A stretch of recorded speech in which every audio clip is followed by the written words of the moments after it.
school is right around the corner, and since my school does not supply combination locks to the students, and you have to provide your own master lock that is very cheaply built, but I don't care.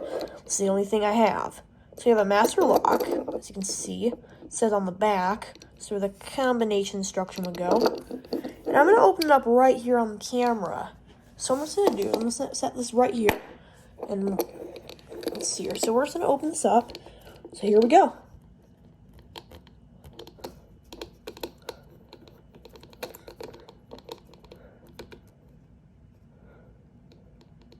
So now it should open. As you can see, it does. So, very cool combination lock. There's inside of it. So then I can just put this back on. Stays in place. Then I just gotta turn it a bit more. So that way it tightens up. And there we go. So thanks for watching this quick little demonstration of a master padlock. I'll see you next time.